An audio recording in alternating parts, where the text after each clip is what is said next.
అత్యాచారాలు, హత్యలు, బలవంతపు భయపెట్టే రాజకీయ వ్యవస్థ, అక్రమ కేసులు, నరకం చూపించారు.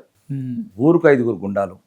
మీరు ఒక్కసారి ఎవరైనా సరే మీరు ఒక్కటేసారి ఆలోచించండి. దేనికంటే స్వాతంత్రం మీరు చూడలేదు, కానీ అంతకన్నా మంచి స్వేచ్ఛనిచ్చిన మీ అందరి తరఫున నేను ఎక్కడనో ఉండి నా గడ్డ రుణం తీసుకున్నా. బానిసత్వ సంఖ్యలు తెంపాను, దొరల గడిలు గద్దలు కొట్టాను. ఎవరు రాలేదు నా మీద ప్రచారంకు? కేసీఆర్ వచ్చాడు, హరీష్ రావు వచ్చాడు, కేటీఆర్ వచ్చాడు నన్ను ఓడగొట్టడానికి. కాబట్టి ఎప్పుడు కూడా ఆర్మూరు ప్రజల రుణం తీసుకునేది, ఎన్ని జన్మలెత్తిన రుణం తీసుకున్నాను ఆర్మూరు ప్రజలది. కార్యకర్తలతో ఎప్పటికీ తీర్చుకోలేను. కాబట్టి అట్లాంటి అపోహలు లేదు. ఎట్లా సార్, ఏంది మీలో ఉన్న స్పెషాలిటీ ఏంది సార్? రాజకీయాల్లో అత్యంత తక్కువ సమయాలలో వచ్చి ప్రజల మన్నలను గెలిచి ఎమ్మెల్యేగా గెలిచి ఈరోజు రాష్ట్రంలో వైడి రాకేష్ రెడ్డి అనే వ్యక్తి తెలియని వ్యక్తి లేడు. ప్రతి ఫోన్లలో మీరు మాట్లాడిన ఏదో ఒక సందర్భాలలో ఎవరో ఒకరు మిమ్మల్ని చూసిన వాళ్ళు ఉంటారు. మీ అసెంబ్లీలో కానీ లేదంటే ప్రజా సమస్యల మీద కానీ ఇతర అంశాల మీద. ఇవాళ రాకేష్ రెడ్డి అనే వ్యక్తి ఓవరాల్ స్టేట్లో పరిచయం అయిపోయాడు. 119 నియోజకవర్గ ఎమ్మెల్యేలో వారొక ప్రధాన ఎమ్మెల్యే. అంటే ఎట్లా ఈ షార్ట్ పీరియడ్ ఎట్లా టర్న్ ఓవర్ ఎట్లా అయింది మీకు? అసలు ఏం లేదు, ఒరిజినాలిటీ రా, నాట్ ప్రాసెసింగ్. మొత్తం రా ఒరిజినల్. అంటే సామాన్యుడు గుండెలలో ఏదైతే రగులుతుందో అది మాట్లాడుతుంది. సామాన్యుడు గుండెలో ఏం రగులుతుంది? ఒక సామాన్యుడు మాట్లాడితే ఎట్లుంటుంది? ఒక పేదవాడు గుండెలో ఏం రగులుతుంది? అసలు ఎందుకు ఈ రాష్ట్రం ఇది తెచ్చుకున్న తెలంగాణ రింగు రోడ్లు కట్టుకున్నందుకు, ఓరార్లల్లా, మోకేలల్లా, మొయినాబాద్ల ఫామ్ హౌజులు కట్టుకున్నందుక, దొరికినోడు దొరికినట్లు దోసుకుంటందుక పల్లెడల్లా తల్లడిల్లుతున్నారు పేదలు, మధ్యతరగతి వాళ్ళు. కనీస వసతులు లేక గ్రామీణ తెలంగాణని మొత్తం పక్కన పెట్టి హైదరాబాద్ చుట్టే అభివృద్ధి కేంద్రీకృతం చేసి మొత్తానికి మా చుట్టే రీజనల్ రింగ్ రోడ్లు, మా చుట్టే ఓఆర్ఆర్లు, మోకిలా ఫామ్ హౌజులు, మొయినాబాద్ ఫామ్ హౌజులు, దీని చుట్టే తిరుగుతున్నారు. ఫ్యూచర్ సిటీని మళ్ళీ కొత్త నాటకం ఊసిస్తున్నారు. కొత్త నాటకం లక్షల కోట్లు. ఈ లక్షల కోట్లు మా గ్రామీణ ప్రాంతాలలో రోడ్లు వేయడానికి మనకు వస్తాయి కదా, స్కూళ్ళు కట్టుకోవడానికి మనకు వస్తాయి కదా, కాలేజీలు మనకు వస్తాయి కదా, చిన్న కుటీర పరిశ్రమలు వేసుకోవచ్చు కదా. ఆదిలాబాద్ జిల్లాల, నిజామాబాద్ జిల్లాల, మహబూబాబాద్ జిల్లాల, లంబాడి తండలల్లో కుటీర పరిశ్రమలు పెట్టుకుంటే ఇప్పప్పు లాంటి ఒక ఆర్గానిక్ లిక్కర్ తయారు చేసుకోవచ్చు కదా. బగబగమంది అది అడుగుతున్నాను. నేను ఏదో ఇంటర్వ్యూలు అడిగారు, అది చెప్పాను. ఎట్లా మారుతుంది 10 ఏళ్ళ నుండి? ఇప్పుడున్న రాజకీయ నాయకులు 90% రాజకీయాలకు వెళ్ళి తొలగిస్తేనే మార్పు మొదలవుతుందని చెప్పాను. ఎవరికి విజనే లేదు. అసలు ఏం కావాలి? నోటికి వచ్చినట్టు మాట్లాడతాడు. కాబట్టి నేను ఆర్మూర్ పట్ల మీ విజన్ ఏంటి సార్? ఇప్పుడు నాకు ఆర్మూర్లో టోటల్గా నా డాటా ఉందండి. 90 గ్రామాల డాటా ఉంది. గ్రామాలకు ఏం కావాలా? మౌలిక వసతులు. ఫర్ ఎగ్జాంపుల్ గ్రామంలో ఏముంటుందండి?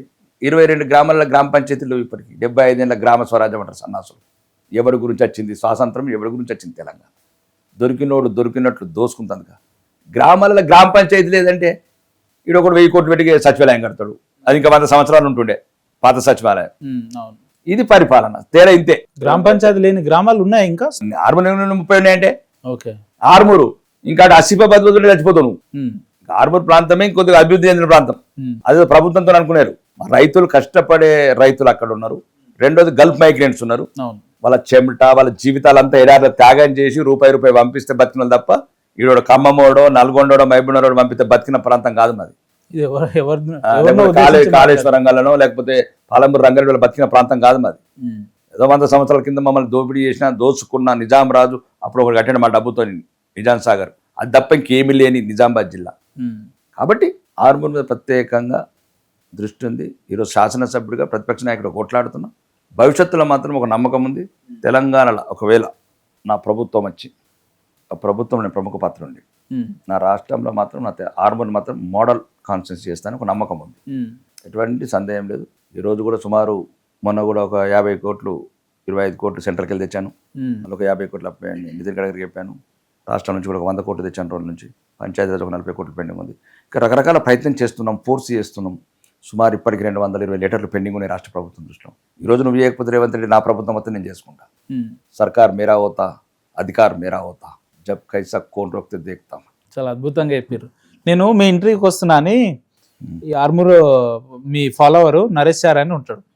మీకు తెలుసా? మీ తమ్ముడే, మీ అభిమాని.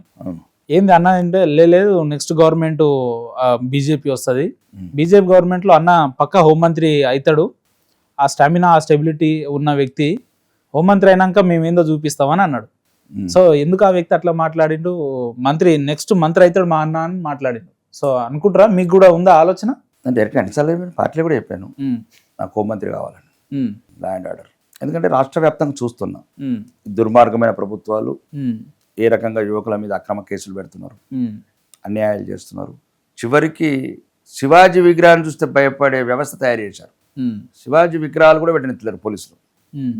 అంటే శివాజీని కూడా ఒక పార్టీకి పట్టం కడతారు. శివాజీ దేశభక్తుడు ఆపాదించారు ఒక పార్టీకి. ఒక పార్టీకి. అంటే ఇలాంటి దేశ ద్రోహులు అంటే కదా మీతో. ఉమ్, అంటే ఇప్పుడు శివాజీ దేశభక్తుడు, ఉమ్, ఒక మహాయోధుడు, ఒక రాజు, అవును. ఈ ధర్మాన్ని కాపాడిన ఒక రాజు, ఈ దేశంలో ఒక మెజారిటీ ప్రజల ఒక ఆత్మగౌరవాన్ని నిలిపిన రాజు సుమారు 300 సంవత్సరాల క్రితం. ఉమ్, ఇప్పుడు కూడా శివాజీ విగ్రహాన్ని చూసి భయపడుతున్నారు కొందరు దేశద్రోహ ఆలోచనలు. అంటే ఎట్లా మాట్లాడుతారు? ఉమ్, వాళ్ళకి టిప్పు సుల్తాన్ కావాలా? హిందువుల మానపానాలు తీసి లక్షలాది మందిని మత మార్పిడి చేసిన టిప్పు సుల్తాన్ హీరో అయిండు. ఉమ్, నిన్నగాక మొన్న కడపలో చూడు, ఉమ్, టిప్పు సుల్తాన్ పెట్టమంటారు. ఇదా ఈ జాతి చెప్పేది? ఇదా? దేశ ద్రోహులు, ఉమ్. హిందూ ద్రోహులు, మానపానాలు, లక్షలాది మంది మహిళల రొమ్ములు కోసిన బొమ్మలు పెట్టమంటారా మీరు? అమ్మో, మీరు ఎమ్మెల్యేగా ఉంటేనే ఇట్లున్నారు ఎమ్మెల్యే గారు. మీరు హోంమంత్రి అయితే ఈ రాష్ట్రం ఇక నేను మర్చిపోవాల్సిందే. అనేది బరాబర్ చెప్పిన. మొన్న డీజీపీకి సమావేశంలో చెప్పినాం ఆ, డైరెక్ట్. ఆ, వీధి వీధిన వీర శివాజీ విగ్రహాలు పెట్టిస్తా 13,000 విలేజ్లో, రైట్?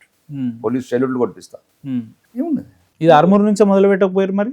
మళ్ళీ అదే వస్తుంది కదా. దేనికైనా కొద్దిగా సహనము, ఓపిక అవసరం. ప్రజాస్వామ్యంలో ఉన్నాం కాబట్టి. ఉమ్, ప్రజాస్వామ్యం కాకపోతే ఇంతసేపు అండి, ఉమ్, చంపడం చావడం రెండే అయిపోతుంది. అప్పుడు రాజుల యుద్ధాలు ఉన్నట్టు టక్ టక్ టక్ టక్ టక్. ఉమ్, ఆడు మనల్ని చంపుతాడు, మనం మనల్ని చంపుతాం. ఉమ్, ప్రజాస్వామ్యంలో కొన్ని విలువలు, కొన్ని పద్ధతులు అంటే ఇప్పుడు కొద్దిగా ప్రతిపక్ష పాత్ర పోషిస్తున్నాం, ప్రజల్ని చైతన్యవంతం చేస్తాం. మీరు ఎన్నికలకు పోయినప్పుడు మీ మీద బాగా విష ప్రచారాలు జరిగినాయి. ఏం జరిగినాయి అంటే, రాకేష్ రెడ్డి 1000 కోట్ల సంపన్నుడు, అధిపతి, ఈయన ఎమ్మెల్యేగా గెలిచేది ప్రజా సమస్యల మీద కాదు, ఈయన ఏదో వ్యక్తిగత వ్యాపారాలు చేసుకోవడానికి, లేదంటే ఈ ఫౌండేషన్ కొన్ని రోజులే నడుస్తుంది తర్వాత బంద్ చేస్తారు అని. ఎట్లా సార్, ప్రజా సమస్యలు ఉన్నాయా? ఫౌండేషన్ నడుస్తుందా? ఫౌండేషన్ నడుస్తా ఉన్నది. దానికి ఎవరు? నా వ్యాపారాలకు రాష్ట్రానికి సంబంధం లేదు. ఉమ్, ఇంతవరకు రాష్ట్రంలో సంతాపన పోయినోడు లేడు. ముఖ్యమంత్రి కూడా మంత్రి కూడా లేదు. నాది అంతా ఎక్స్పోర్ట్ వ్యాపారము. ఉమ్, దానికి రాష్ట్ర ప్రభుత్వం సంబంధం లేదు. ఒకటి. రెండోది, నేను వచ్చి నుంచి కూడా వ్యాపారం మొత్తం తగ్గించేశాను. నాకు ఇంకా ప్రజా జీవితంలోకి వచ్చిన తర్వాత ప్రజా సమస్యల మీద కేంద్రీకృతము. ఉమ్, అండ్ పార్టీని బలోపేతం చేయాలా, పార్టీని రాష్ట్ర వ్యాప్తంగా గుర్తింపు తీసుకురావాలా, చైతన్యం చేయాలా, ప్రజా సమస్యల పట్ల ప్రజాక్షేత్రంలోకి వెళ్ళాలి. ఇప్పుడు మన 4 జిల్లాలకు ఇన్ఛార్జీలు మొన్నటి వరకు. అంటే ఇట్లా మోడీ గారు వచ్చేసరికి ఏదో ఒక రకంగా ప్రజా చైతన్యం చేయాలి, ప్రజాక్షేత్రంలో పోరాడాలి. ఉమ్, అధికారం అంటే ఏదో వాడు చేసిన తప్పుల మీద ఆధారపడద్దు, మన సత్తా కూడా చూపించాలి కదా. ఉమ్, ఓకే, ప్రతిపక్షంలో ఉన్నాం, కొన్నిసార్లు ప్రజలకు కొద్దిగా ఇబ్బంది కావచ్చు. ఉమ్, కానీ దానికన్నా ముందు రాష్ట్రం ముఖ్యం, రాష్ట్రం కన్నా దేశం ముఖ్యం. ఈ దేశం రాష్ట్రం సుభిక్షంగా ఉండాలంటే భారతీయ జనతా పార్టీ అవసరం. ఉమ్, కాబట్టి మీరు ఆయుష్ పోసిన బిడ్డని, మీరు ఆదరించి గెలిపించి అసెంబ్లీకి పంపిన బిడ్డని, ఉమ్, మీ ఆదరణ లేకపోతే, మీ ఆశీస్సులు లేకపోతే నేను ఎమ్మెల్యేని కాదు. ఈరోజు ఎమ్మెల్యేని కాబట్టి తెలంగాణ వ్యాప్తంగా గుర్తింపు వచ్చింది. అలానే మీ ద్వారానే ఈరోజు భారతీయ జనతా పార్టీకి ఒక సైనికుడిగా పనిచేస్తున్నా. ఉమ్, అంటే మీ త్యాగాలన్నట్లే. ఇప్పుడు నన్ను పంపించిండ్రంటే ఎట్లయితే దేశ సైనికుడికి ఎట్లా పంపిస్తారో, ఉమ్, దేశ భద్రత విషయంలో ఒక కుటుంబం, ఆర్మూరు ప్రజలు నన్ను ఈ దేశం గురించి, భారతీయ జనతా పార్టీ బలోపేతం గురించి రాష్ట్రంలో అధికారం రావడానికి పంపించారు. ఎప్పుడు మీ ఆశలు, మీ కోరికలు వమ్ము చేయను. ఉమ్. కంపల్సరీ నెక్స్ట్ పోరాడి